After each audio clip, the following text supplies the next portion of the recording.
Hi almal, welkom terug by Bosch en Staal. Vandag maak ons 'n romerige heerlike aartappelgebak.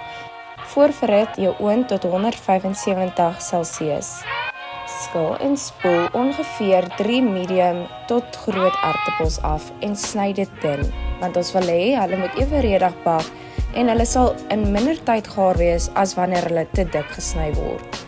Dan maak ons romerige knoffelsous.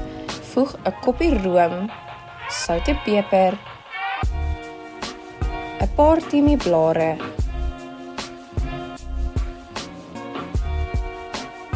en 2 fyn gekapte knoffelhuisies by 'n bak en meng saam. Kry jou oongevaste bak. Ek sal 'n 25 cm terkbak gebruik. Begin deur 'n laag aartappels in jou bak te plaas en gooi van jou romerige mengsel oor die laag aartappels en herhaal die proses totdat jou bak vol is.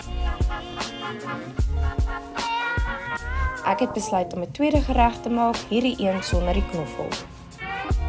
Skakel jou aartappelgereg oor na die oond om vir 45 minute te bak. Na 45 minute haal dit uit die oond en voeg jou gunsteling kaas oor jou aartappelgereg. Ek het mozzarella en gouda kaas gemeng. Sit terug in die oond om vir nog 15 minute te bak.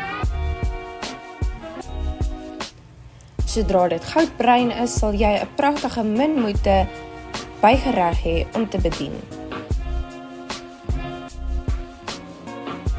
Sit voor en geniet.